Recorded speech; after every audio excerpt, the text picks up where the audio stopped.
संहरते चायं कुर्मुङ्गाणीव सर्वशः इन्द्रियाणीन्द्रियार्थेभ्यस्तस्य प्रज्ञा प्रतिष्ठिता यदा संहरते चायं कुर्मुङ्गाणीव सर्वशः इन्द्रियाणीन्द्रियार्थेभ्यस्तस्य प्रज्ञा प्रतिष्ठिता यदा संहरते चायं कुर्मुङ्गाणीव सर्वशः इन्द्रियाणीन्द्रियार्थेभ्यस्तस्य प्रज्ञा प्रतिष्ठिता।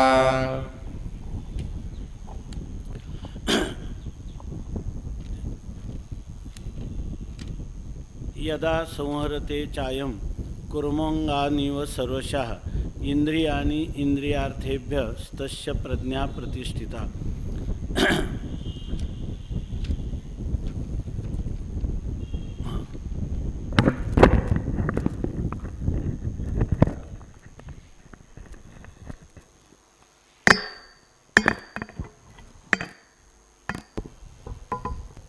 कुर्मः अंगानि इव अयम यदा इंद्रियार्थेभ्यः इंद्रियाणि सर्वशः संहरते तदा तस्य प्रज्ञा प्रतिष्ठिता। कुर्मः म्हणजे कासव, अंगानि इव ज्याप्रमाणे आपले अवयव, अयम म्हणजे अवयव, कुर्म अर्थात कासव ज्याप्रमाणे आपले अवयव हे संहरते, या ठिकाणी आपल्या पोटामध्ये आवरून घेतो, त्याप्रमाणे अयम पुरुषः हा पुरुष यदा जेव्हा इंद्रियार्थेभ्या इंद्रियांचे असणारे जे विषय त्या विषयांपासून इंद्रियानी आपले इंद्रिय सर्वशः सर्व प्रकारे संहरते म्हणजे सर्व प्रकारे इंद्रियांचं नियमन करतो किंवा आपापल्या विषयापासून त्यांना पुन्हा परतवतो किंवा परतून नेतो असा तदा त्यावेळेला तस्य प्रज्ञा प्रतिष्ठिता त्याची प्रज्ञा किंवा बुद्धी ही स्थिर झाली असं आपण समजावं।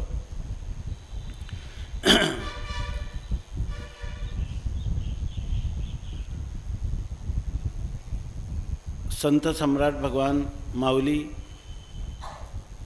वैराग्य रागरसिक जगद्गुरु संत शिरोमणी श्री तुकोबाराय शांतीब्रह्म श्री संत एकनाथ महाराज महाराष्ट्रातील सर्व संतांची मांदियाळी वारकरी संप्रदायाचं परम आराध्य दैवत श्री पांडुरंग परमात्मा आणि ज्या ठिकाणी हा ज्ञानयज्ञ संपन्न होत आहे या प्रांताची क्षेत्राची असणारी अधिष्ठात्री संरक्षक संत देवता परमवंदनीय प्रातस्मरणीय श्रोत्रिय ब्रह्मनिष्ठ या शतकातील वेदांताचा सूर्य किंवा वेदांत केसरी असं ज्यांचं नामाभिधान सार्थ आहे असे परमवंदनीय गुरुजी यांच्या या स्मृतिस्थळामध्ये या त्यांच्या जीवन जी स्थितप्रज्ञतेला प्राप्त झालं अशा प्रकारचे असणारे या शतकातील एक महामानव असं ज्यांना म्हणता येईल त्यांच्या चरणकमलाजवळ बसून पवित्र श्रीला इंद्रायणीच्या तटाकावर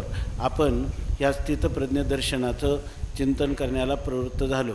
यथाशक्ती यथामती आपण निरूपण करण्याचा प्रयत्न करताना यामध्ये हे जर स्थितप्रज्ञ पुरुष आहे त्या स्थितप्रज्ञ पुरुषाची स्थितप्रज्ञ हे नामाभिधान आहे आणि ते कधी सार्थक झालं तर त्याची बुद्धी स्थिर झाली, तर ती बुद्धी स्थिर झाली हे स्वतःला स्वसंवेद्य किंवा इतरांना हा पुरुष स्थितप्रज्ञ आहे जीवनमुक्त महात्मा आहे हे कशावरून तर पहिलं लक्षण सांगत असताना त्यांनी प्रजाहाती यदा कामान सर्वान पार्थ मनोगतान आत्मन्येवात्मना तुष्ट स्थितप्रज्ञस्तदोच्यते या ठिकाणी ज्याच्या अंतकरणातल्या सर्व विषयांच्या संबंधाने असणाऱ्या इच्छा पूर्णपणे आस्ताला गेलेल्या आहेत त्या ठिकाणी विषयी विसर पडिला निशेष अंगी ब्रह्मरस ठसावला अशी ज्याची स्थिती झालेली आहे ही स्थिती स्वसंवेद्य आहे।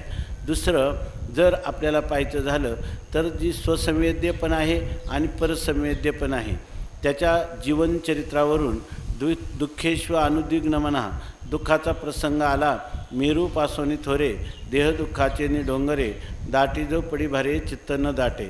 जर त्याच्या जीवनात दुःखाचा प्रसंग येत असतानाही जर त्याच्या चित्तामध्ये उद्विग्नता निर्माण झाली नाही, त्या प्राप्त होणाऱ्या दुःखाला तो कंटाळला नाही, उबगला नाही आणि ज्याच्या अंतकरणामध्ये वीतराग भय क्रोध, ज्याच्या अंतकरणामध्ये राग म्हणजे विषयांविषयीचा असणारा प्रेम किंवा क्रोध, ज्याच्या ठिकाणी प्रतिकूल परिस्थितीमध्ये अंतकरणाची क्षुब्धता होत नाही आणि याशिवाय भय ज्याच्या जीवनामध्ये समाप्त झालेला आहे.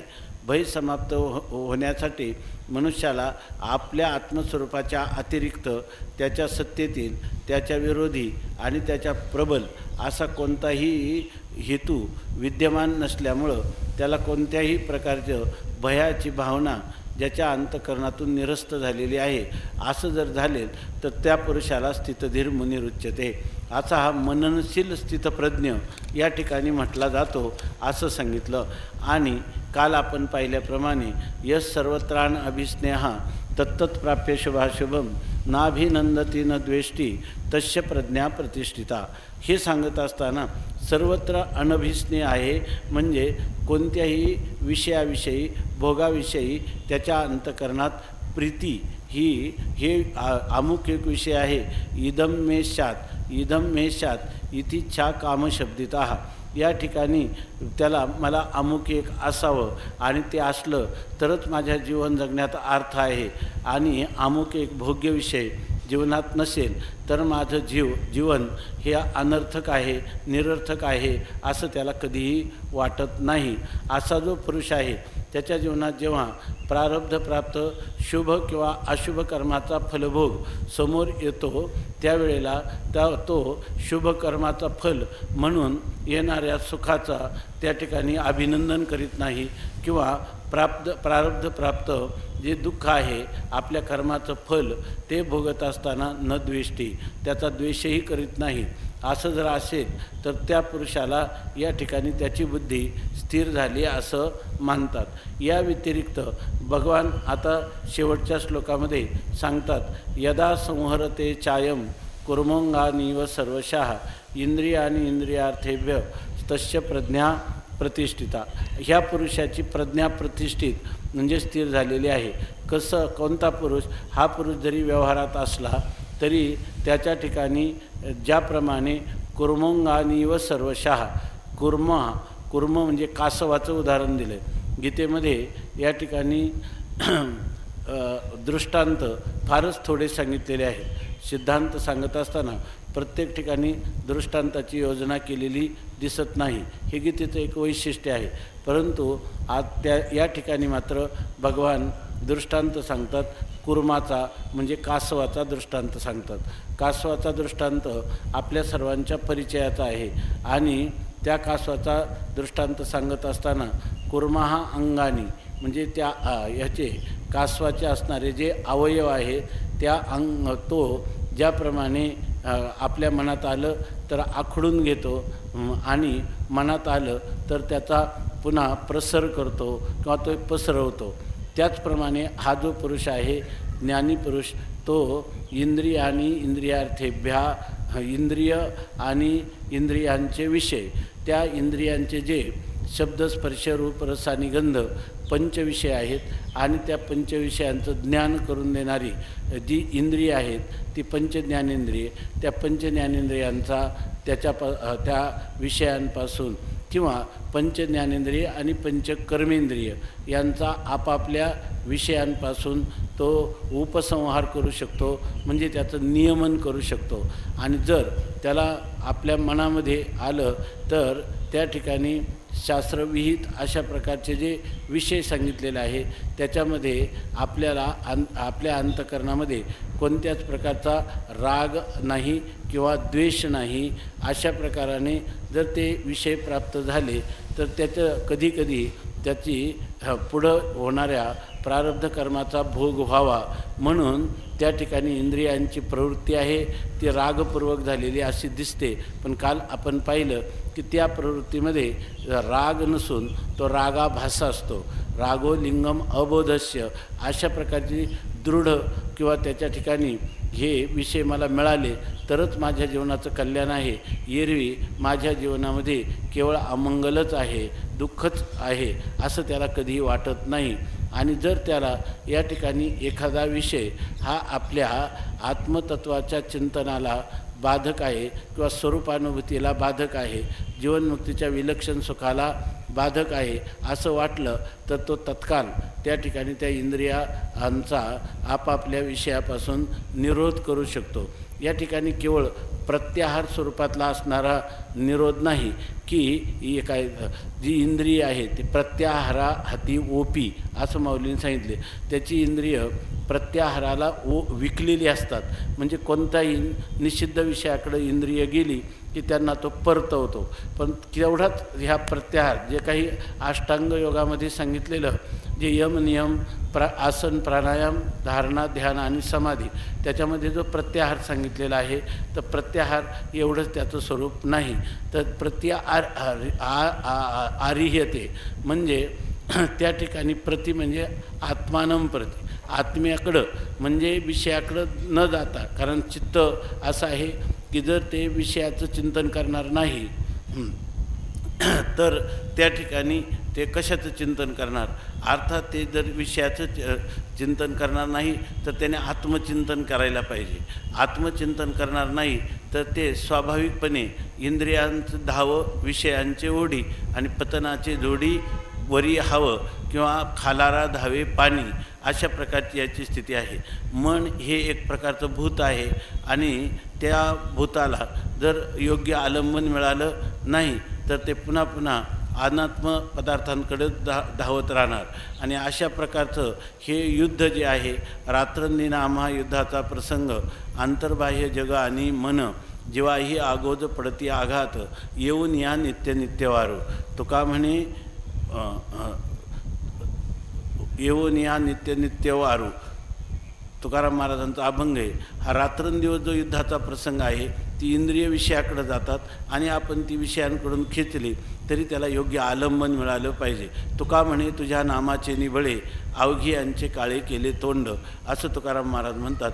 त्याप्रमाणे या ठिकाणी हा केवळ योगसूत्रामध्ये सांगितलेला प्रत्याहार एवढंच या ठिकाणी या कुर्माच्या दृष्टांताने सिद्धांतामध्ये सांगायचं नाही तर उलट आत्मस्वरूपात रममान झालेली जी बुद्धी आहे आत्मस्वरूपात रममान झालेली त्याला स्थिर झालेली जी बुद्धी आहे त्या बुद्धीला या ठिकाणी इंद्रिय आणि विषय त्या विषयाचं काही कौतुक वाटून ते विषय मिथ्या आहेत, त्याच्यात अनेक दोष आहेत, विषय भोगात पारतंत्र्य आहे आणि विशेष गोष्ट म्हणजे ते विषय मिथ्या आहेत. तेव्हा मिथ्या अशा विषयाकडं ती वृत्ती त्या ठिकाणी धावत नाही.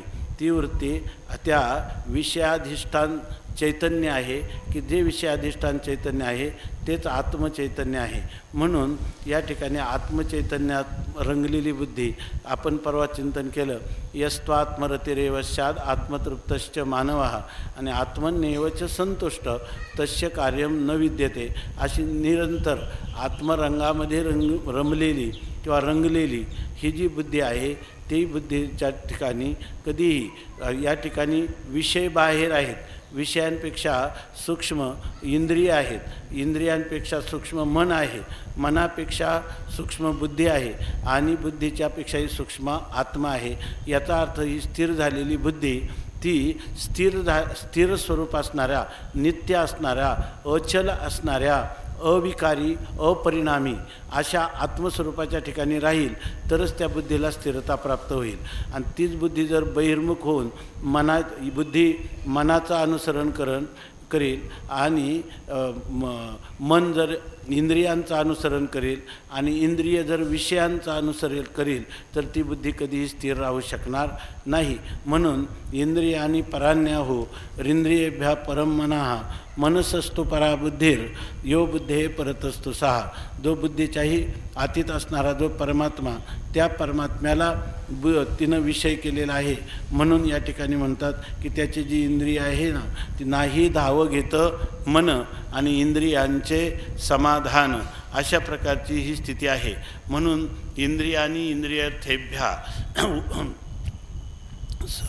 संहरते इंद्रिय ही इंद्रियांच्या आपापल्या विषयापासून, आवाज कमी करा, ह्या आपापल्या विषयांपासून त्या ठिकाणी परान्मुख करतो. याचा अर्थ त्या ठिकाणी विषयांचं स्वरूप, इंद्रियांचं स्वरूप, इंद्रिय आणि विषय यांच्या संबंधातून प्राप्त होणारं सापेक्ष सुख आणि आत्म्याचं असणारं निरपेक्ष, अशा प्रकारचं निरतिशय असणारं, स्वतःसिद्ध स्वयंप्रकाश असणारं आणि नित्य अखंड असणारं जे सुख आहे, त्या सुखाच्या ठिकाणी ती बुद्धी जर रममाण झाली तर समजायचं की ती बुद्धी स्थिर झाली.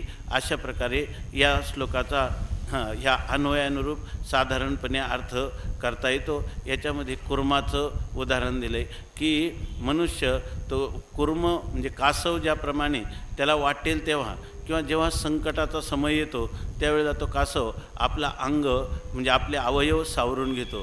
त्याप्रमाणे इथं जर विषयाचा संबंध केला तर विषयाचा संबंध हा खरा साक्षात पदोपदी जितका जितका विषयाचा संबंध येईल तेवढा मनुष्य मृत्यूच्याच गर्तेत जात असतो. म्हणून या ठिकाणी विषय संबंध हाच खरा मृत्यू आहे. आणि ह्या मृत्यूपासून मृत्यूचं भय किंवा अभिनिवेश ह्या शब्दाचाच अर्थ आहे मृत्यूचं भय. तर अशा प्रकारच्या ह्या अभिनिवेशापासून तो नित्य सावध असतो. याला म्हणतात की त्याचं जे अहमस्फुरण होतं ते अहमस्फुरण कर्तृत्व भोक्तृत्व इकडं कधीच जात नाही.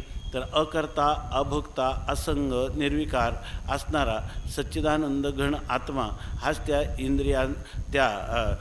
इंद्रियांना प्रेरणा करणारं जे मन आहे किंवा मनाला प्रेरणा करणारी जी बुद्धी आहे किंवा विषयाकडे प्रवृत्त होणारी जी इंद्रिय आहेत, या सर्वांना जी सगळी इंद्रिय ही त्या विषयांच्या कामना ह्या पूर्णपणे अंतकरणातून गेल्यामुळं असा महापुरुष जो आहे तो नैष्कर्म्य दशेला प्राप्त झालेला आहे आणि तेव्हाच त्याची बुद्धी स्थिर झाली आहे असं सांगितलेलं आहे. हे जे वर्णन आहे याविषयी भगवान भाष्यकार असं लिहितात, यदा संहरते सम्यक उपसंहरते च अयम ज्ञाननिष्ठायां प्रवृत्तः येति कुर्मः अंगानि एव यथा कुर्मः भयात स्वानी अंगानि उपसंहरति सर्वशः एवं ज्ञाननिष्ठः इंद्रियाणि इंद्रियार्थेभ्यः सर्वविषयेभ्यः उपसंहरते तस्य प्रज्ञा प्रतिष्ठिता इति उक्तार्थम वाक्यम. यदा म्हणजे ज्या वेळेला हा ज्ञानवान पुरुष उपसंहरते म्हणजे त्या ठिकाणी आपली इंद्रिय ही नियमित करतो. कोण? ज्ञाननिष्ठायां प्रवृत्तः येती.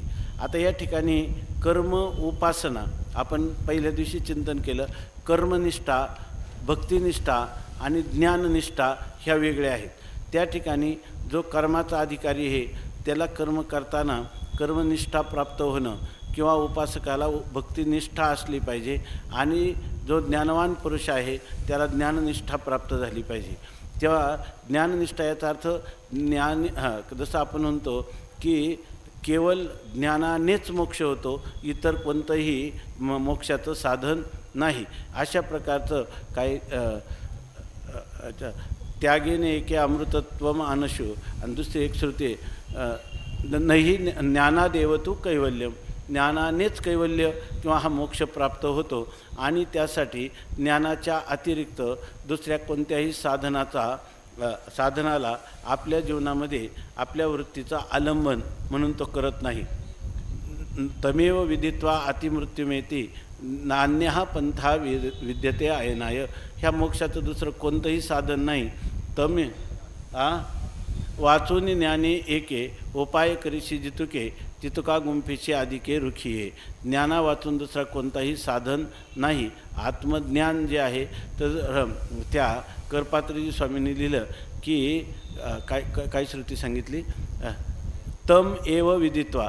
इथं एवकार आहे च, तर ते म्हणतात हा एवकार केवळ तमेवसाठी नाही.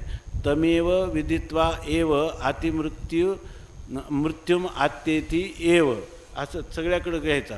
तमेव म्हणजे त्या आत्म्यालाच जाणूनच आणि मृत्यूचं उल्लंघन करतोच अशा प्रकाराने याचा अर्थ. याला म्हणतात ज्ञाननिष्ठा. काही जरी झालं ज्ञाननिष्ठा ही कधी भंग होत नाही. स्वामी महाराज सांगायचे की एकदा त्यांच्याकडून मांजर एकदम दुधात तोंड घालायला लागलं. तिथे एक काठी पडली होती, त्यांनी जोराने मारली. ती काठी मारली, ती नेमकी त्याच्या मस्तकात लागली आणि ते मांजर मरण पावलं. स्वामी महाराजांची तळमळ झाली, काय झालं काय करणार. आपले बंडोपंत केसरी त्यांनी त्यांना बोलावलं. म्हणले, बंडोपंत आज माझ्याकडून मोठा अपराध झाला, तर आता याला प्रायश्चित्त काय करायचं. ते म्हणे, तुम्हाला प्रायश्चित्त नाही, तुम्ही संन्यासी आहात, तुम्हाला प्रायश्चित्त नाही म्हणे, काहीतरी सांगा. मग ते म्हटले की मग एकदा काशीला जाऊन या, असं त्यांनी सांगितलं. तर ते म्हटले, मग असं केलं तर चालेल का. मी 16 वेळा काशीला गेलो आहे, मग एक वेळचं मांजरासाठी देऊन टाकू. तेव्हा हे जे प्रायश्चित्त कर्म आहे निषिद्ध कर्माचं, जिथं विधी आणि निषेध हे प्रवृत्त होतात, ते कोणाला, जो देहाविषयी तादात्म्य भ्रांती ज्याला आहे त्याला. याला प्रायश्चित्त एकच आहे की तयाच्या प्रतिपदातू गडो त्रैलोक्याचा घातू, परी तेने केली ही मातू बोलो नाही. हे कधी होईल, जर तुम्हाला असंगत्वाचा निश्चय असला तर.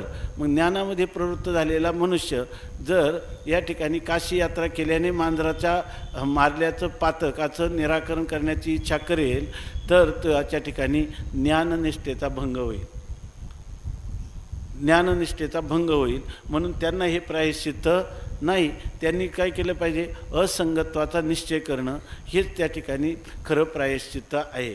आणि असं जर त्याची बुद्धी असेल तर ते म्हणायचे की ज्ञाननिष्ठा त्याला प्राप्त झाली.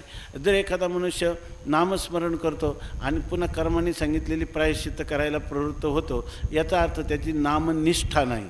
की नामस्मरता हरी रिगे हृदया माझारी, तेने धाके अभ्यंतरी हो लागे पुरी हृदय शुद्धी, तेव्हा प्रपंच सांडोनी वासना जडोनी ठाके जनार्दना.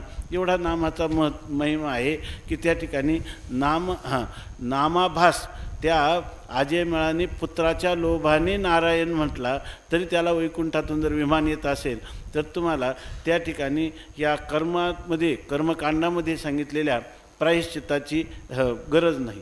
आणि जर कोणी कर्मानुष्ठान करणारा तत्पर असा कर्मतत्पर पुरुष असेल, तर त्याला जे काही विधिनिषेधपरक शास्त्र आहे ते त्याच्या बाबतीत सफल आहे.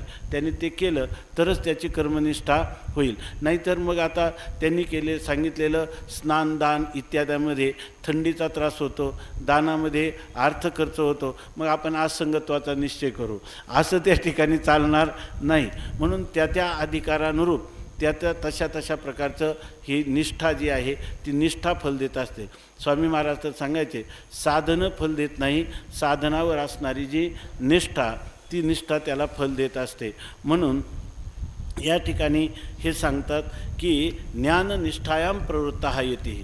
ज्ञाननिष्ठेमध्ये प्रवृत्त झालेला जो यती म्हणजे संन्यासी महात्मा आहे, तो कुर्महा अंगानी येव यथा कुर्मभयात स्वानी अंगानी उपसंहरती.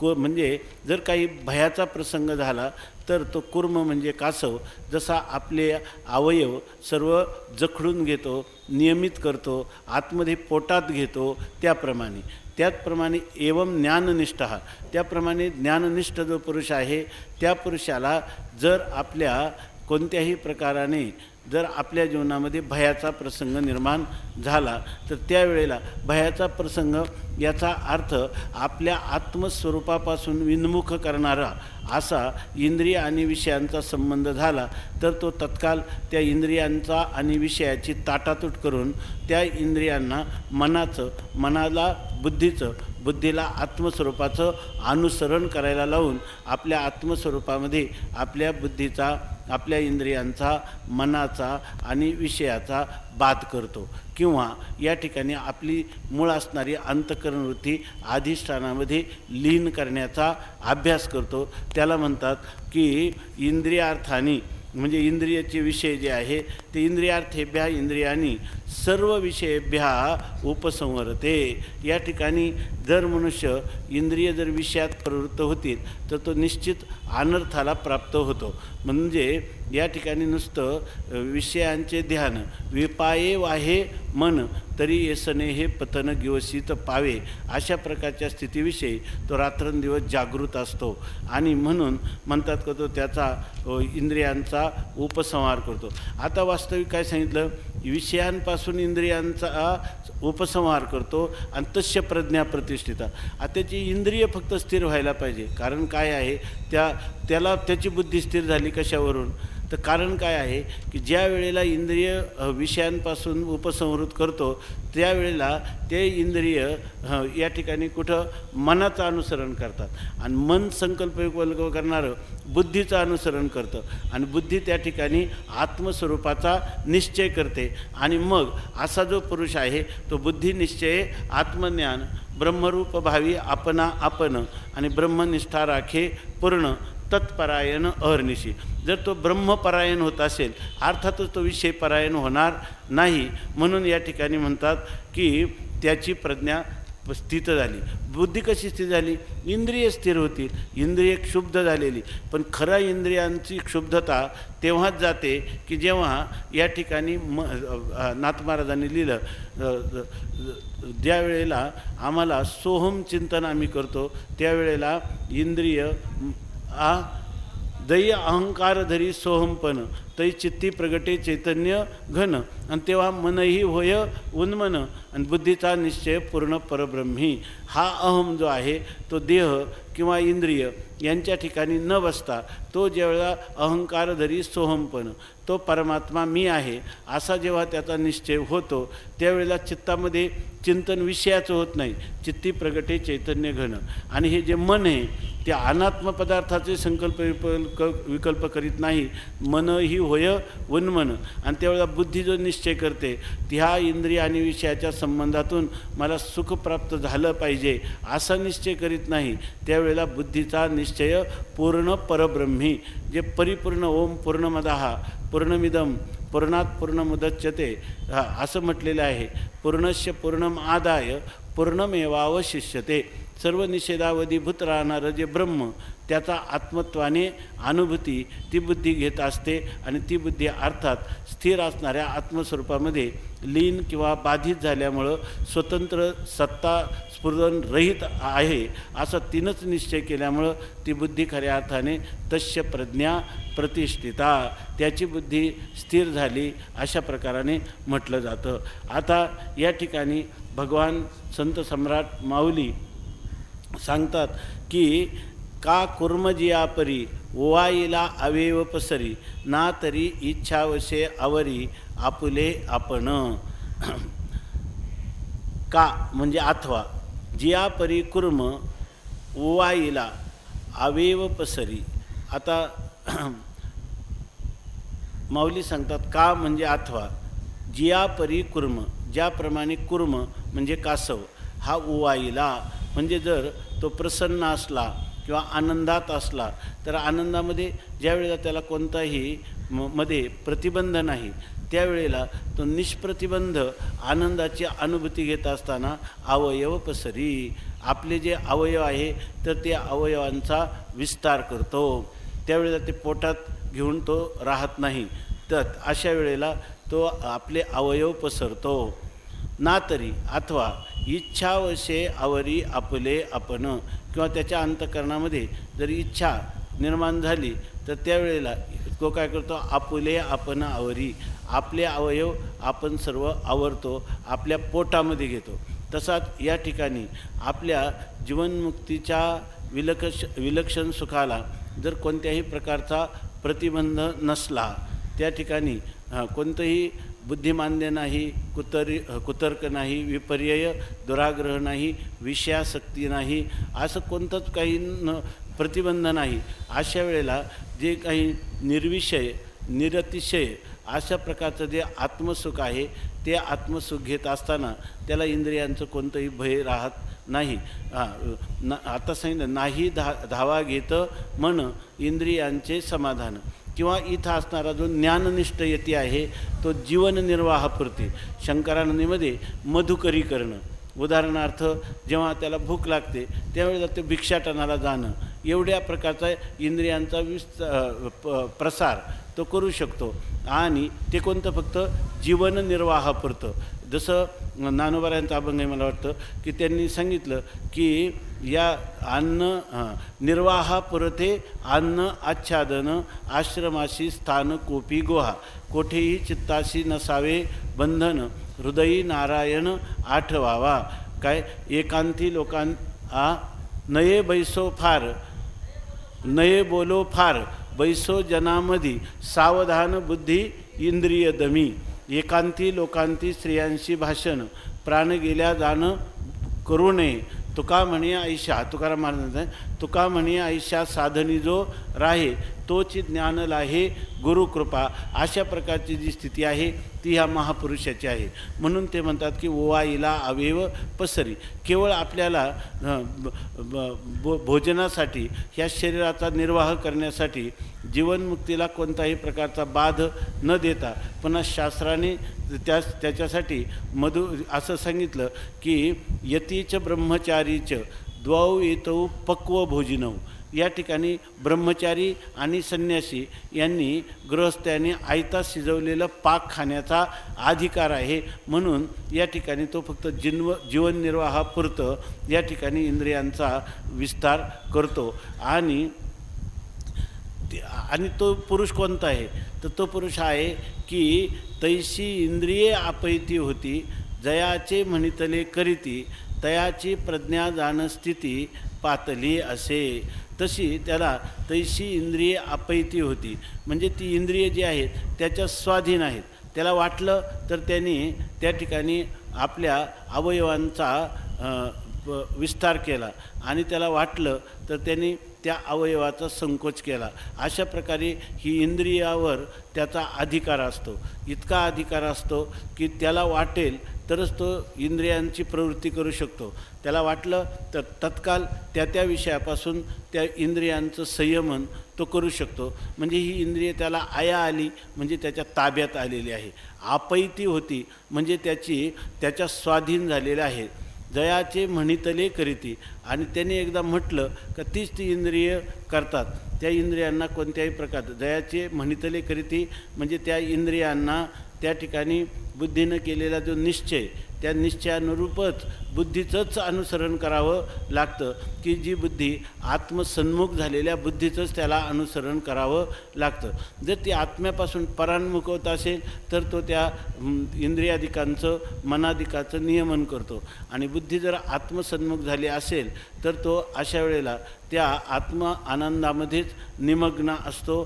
फार झालं तर तो ही शंकरानंदांचं हे म्हणणं आहे की तो फक्त त्या ठिकाणी भिक्षाटनादी किंवा मलमूत्र विसर्जन इत्यादी क्रियेपुरताच वृत्तीवर तो येतो. आणि त्यांनी यावं.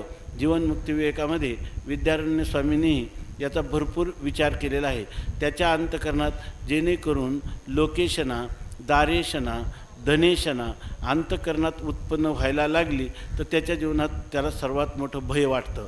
आणि त्या भयामुळं तो जसा एखाद्या अग्नीला कोणी स्पर्श करत नाही त्याप्रमाणे त्याला स्वप्नात देखील त्याची इंद्रिय ही विषयांकडे धावत नाहीत, असं त्याचं वर्णन केलेलं आहे. आणि त्याच्यासाठी ह्या कासवाचा उदाहरण दिलेलं आहे. आता कासव असा आहे की सांगतात की कुठं त्या भुसावळजवळ तापी नदीमध्ये एकदा एक वऱ्हाड चाललं होतं म्हणे बैलगाडीनं, आणि तिथं त्या सगळं वऱ्हाड त्याच्यावर ते कासव होतं. ते इतकं मोठं होतं की त्याचे अवयव इतके खडबडीत दगडासारखे. त्या नदीच्या काठाला खडक आहे समजून सगळं वऱ्हाड, त्याच्यामध्ये 50 लोक होते म्हणे. आणि ती सगळी लोक त्या दगडावर बसले आणि म्हणे आता इथं आपल्याला त्या पूर्वीच्या काळात बैलगाडीनं लांब जायचं, मग आपला दुपारचा स्वयंपाक करू. त्यांनी त्या बैलगाडीतलं सरपण सगळं तिथं खाली काढलं, चुली पेटवल्या दगडाच्या करून, आणि त्याच्यावर स्वयंपाक करायला सुरुवात केली. आता ते कासवच आहे, ज्या वेळेला अगोदर एवढं वऱ्हाड त्याच्यावर बसलं काही नाही, आणि जेव्हा त्याची आच लागायला लागली चुलीची, तेव्हा त्याला आच लागल्यावर आता काय करायचं, त्यांनी घेतले खाली बुडी, ते सगळं वऱ्हाड बुडालं त्याच्यामध्ये. म्हणजे त्याला काय सगळं वऱ्हाड बसलं तरी काही वाटलं नाही, पण जेव्हा उष्णता लागली, त्या उष्णता लागल्याबरोबर त्यांनी बुडी दिली. तसं या ठिकाणी हा महापुरुष जो आहे त्या कासवासारखा, याला सगळं जग बुडालं तरी काही वाटत नाही, पण जेव्हा त्याच्या जीवनमुक्तीच्या विलक्षण सुखाला प्रतिबंध काही वाटलं तर तो तत्काळ काय करतो, आपले सर्व अवयव त्या विषयांपासून परान्मुख करतो, व्यावृत्त करतो. अशा प्रकारचा हा पुरुष आहे. तसं म्हणतात, तैशी इंद्रिय अपैती होती, त्याप्रमाणे ज्याची इंद्रिय आपल्या स्वाधीन झालेली आहेत आणि जयाचे म्हणितले करते, आणि इंद्रियांना एकदा आज्ञा दिली का त्या आज्ञेच्या प्रमाणेच ती इंद्रिय त्या आज्ञेचं अनुसरण करतात. आणि न ऐकावे ते कानची वाळी, याच्यासाठी त्यांनी दिलं काय, न ऐकावे ते कानची न पाहणे ते दिठीची, न पाहणे ते दिठीची टाळी, आवाजचे ते टाळी जिभची गा. असं जे बोलू नये ते त्याच्या वाणी वाट येतच नाही, जे दृष्टीने पाहू नये ते त्याच्या समोर कधी येतच नाही. अशा प्रकारचा जे नायकावे ते कानाची वाळी, जे ऐकायचं नसेल कानच आपोआप बाजूला सारून देतात, अशी त्याची स्थिती आहे. एकदा घडलेला प्रसंग सांगतो की वेदमूर्ती गणेश्वर शास्त्री आमच्या गावी आले होते आणि तिथे एक कीर्तनकार होते, आणि ते कीर्तनकार इतके विनोदी होते. त्यांनी जे विनोद करायला सुरुवात केली, गुरुजी समोर बसले होते, सगळा समाज हसत होता, पण गुरुजींचं पोट दुखेल इतके ते हसायला लागले. ते असे पोट धरायचे आणि सगळे लोकांनी कीर्तनकाराकडे पाहण्याऐवजी नवल काय वाटलं सगळ्यांना, गुरुजी एवढे हसतात म्हणून सगळे लोक त्यांच्याकडे पाहायला लागले. सगळ्या लोकांच्या नजरा ते गुरुजींच्यावरच खिळल्या. त्यांना थोड्या वेळाने असं वाटलं की हा मनुष्य कीर्तनाच्या नावाखाली केवळ विनोद करतो. त्यांना नंतर ते ऐकावं वाटलं नाही. ऐकावं वाटलं नाही ते लगेच त्यांनी डोळे झाकले आणि बसले. पुन्हा त्यांनी 1 तासामध्ये त्यांच्या चेहऱ्यावरचे एकसुद्धा घडीसुद्धा मोडली नाही. तर त्याच्यानंतर आम्ही म्हटलं, गुरुजी तुम्ही पहिल्यांदा खूप हसले, नंतर नाही. ते म्हणे नंतर काय, आम्ही ज्यावेळेला एखादं ऐकतो ना त्यावेळेला ऐकण्याची जशी आम्हाला कला आहे, तरी तिथं समोर बसून न ऐकण्याची पण कला आम्हाला साध्य झालेली आहे. कारण नाईकने ते कानची वाळी, आवाजचे ते टाळी जिभचे गा, अशा प्रकारची स्थिती आहे. निषिद्ध विषय समोर आला, त्यांनी आयुष्यभर जन्मजन्मांतरी इतका अभ्यास केलेला असतो का त्या अभ्यासामुळं निषिद्ध विषय जवळ आला तरीसुद्धा त्यांनी स्वप्नात देखील स्वीकार करत नाही. त्याच्यासाठी रामकृष्ण परमहंसांचं एक उदाहरण दिलं जातं की रामकृष्ण परमहंस जेव्हा अत्यंत कॅन्सर व्याधीनं कर्करोग कशाचा झाला आणि त्रस्त होते, त्यावेळेला एक दिवस असं झालं की विवेकानंद आणि त्यांचे गुरुबंधू हे शेजारच्या खोलीमध्ये बसून त्यांची चर्चा सुरू झाली का जीवनमुक्त पुरुष जो आहे त्या जीवनमुक्त पुरुषविषयाचा भोग घेतो की नाही, म्हणजे ज्ञानी पुरुषा या ठिकाणी विषयाचा भोग घेतो की नाही.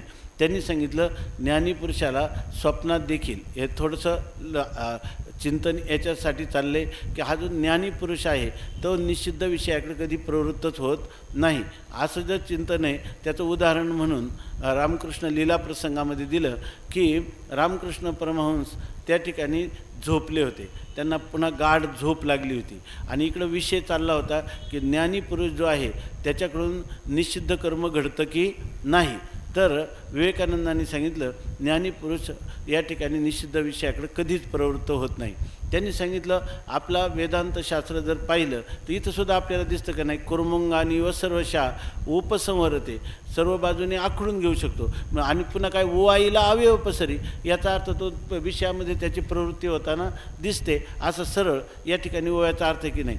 पण जेव्हा शास्त्रार्थाचं तात्पर्य काय आहे हे जेव्हा आपण जर पाहिलं तर ज्ञानी पुरुष हा या ठिकाणी आत्मानंदामध्ये रंगलेला पुरुष हा कधी निषिद्ध विषयाचं सेवन करत नाही. आणि करताना जी उदाहरणं दिसतात तीसुद्धा विपाये म्हणजे क्वचित असा अर्थ आहे.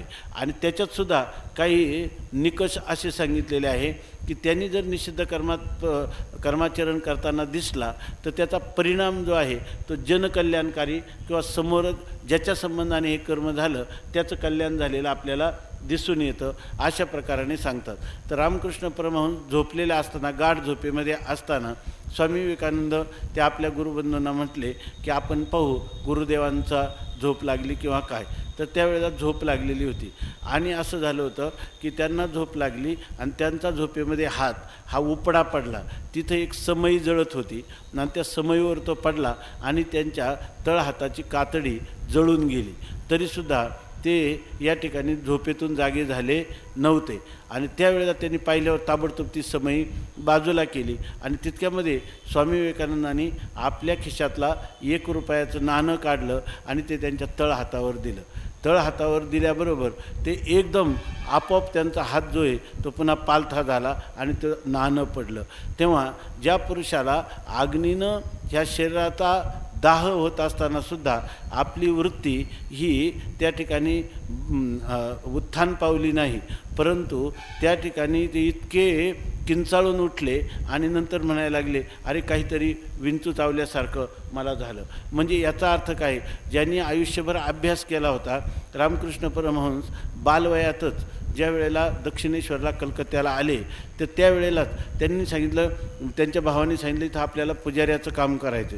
ते म्हटले आपलं उदरनिर्वाह होईल, आपल्याला कुठलाही ह्या गरीब ब्राह्मण घराण्यामध्ये आपल्याला आधार नाही.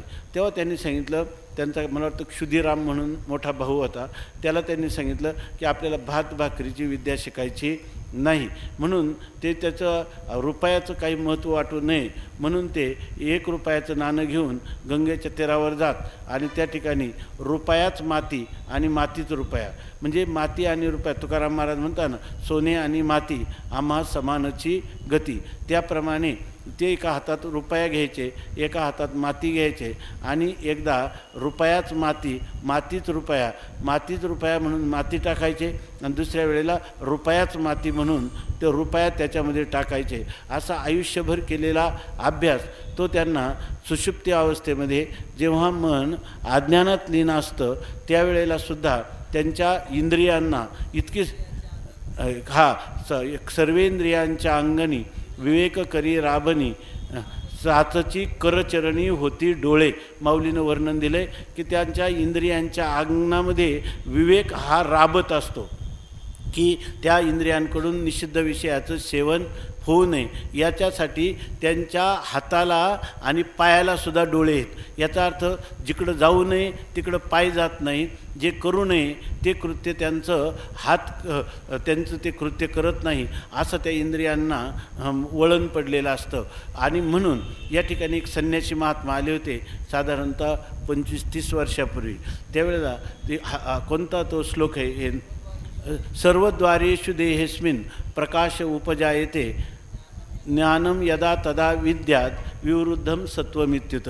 तर ते आपल्या संस्थेमध्ये जायचे आणि संस्थेमध्ये काकड्याला जायचे आणि मोठ्या भावांची आरती करायचे.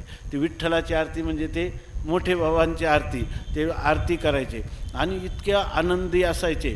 तर त्यांनी एकदा आम्हाला सांगितलं की सर्वद्वारेषु देहेस्मिन्, मला तर मराठी कळत नाही, तुम्ही मला याचा अनुवाद करून द्या. आम्ही मोडका तोडका अनुवाद करून दिला आणि ते इथं आले आणि जे सकाळी निघाले मंदिरातून तर नाचत नाचत आमच्या त्या धर्मशाळेपर्यंत आले, इतक्या आनंदात. ते म्हणायचे की या श्लोकाचं समाधान माझ्या आयुष्यात कधी झालं नाही. मी सर्व प्रकारच्या टीका पाहिल्या, परंतु ज्ञानोबारायांनी ही जी ओवी केली, सर्वेंद्रियाच्या अंगणी विवेक करी राबनी साचची करचरणी होती डोळे, ही जी ओवी केली, ह्यामुळं मला कळलं की ज्ञानवान पुरुष जो आहे तो इंद्रियांचा आणि विषयाचा संबंध बुद्धी ज्या वेळेला कारणात लीन झाली, बुद्धी अधिष्ठानात लीन हो किंवा कारणात लीन हो, तरीसुद्धा ते इंद्रिय त्यांना बुद्धीचा सल्ला लागत नाही, मनाचं संकल्प विकल्प लागत नाही, ते स्वतंत्ररित्या त्यांच्यामध्येच विवेकाची जागृती आहे. आणि याला उदाहरण ते रामकृष्ण मठाचे साधू होते, म्हणून ते म्हटले की याला उदाहरण रामकृष्ण परमहंसांचं त्यांनी त्याच वेळेला सांगितलं होतं. अशा प्रकारचे ते म्हणायचे, धन्य ज्ञानेश्वर महाराज, धन्य माऊली, असं करत ते रस्त्याने नाचत आले. का त्यांनी सांगितलं काय कोणता श्लोक तो, सर्वद्वारेषु देहेस्मिन् प्रकाश उपजायते. ह्या श्लोकाचा अर्थ मला ज्ञानेश्वर महाराजांनी सांगितला, तो मला आज कळला असं म्हटले. आणि त्याच अर्थाने ज्ञानोबा या ठिकाणी म्हणतात, तैशी इंद्रिय आपैती होती जयाचे म्हणितले करीती, तयाची प्रज्ञा जाण स्थिती पातली असे. त्याची बुद्धी स्थिती म्हणजे स्थिर स्वरूपाला, ती प्रज्ञा स्थिर झाली म्हणजे तो पुरुष स्थितप्रज्ञा आहे. अशा प्रकारचा त्या स्थितप्रज्ञेला तो प्राप्त झाला आहे. आता याच्यानंतरचा जो श्लोक आहे तो श्लोक आहे विषया विनिवर्तन्ते. या श्लोकामध्ये अशी गोष्ट सांगितली. आता आपण उद्यापासून त्याचं चिंतन करू. त्याच्यामध्ये असं सांगितलं, विषया विनिवर्तन्ते निराहारस्य देहिना रसवर्जम रसोप्यस्य परम दृष्ट्वा निवर्तते. हा श्लोक एक प्रकारचा कूट श्लोक आहे. आणि त्या श्लोकामध्ये असं सांगितलं की ज्या इंद्रियांचा आणि विषयाचा संबंध तोडला तर ते विषय बाजूला राहतात आणि इंद्रिय बाजूला राहतात.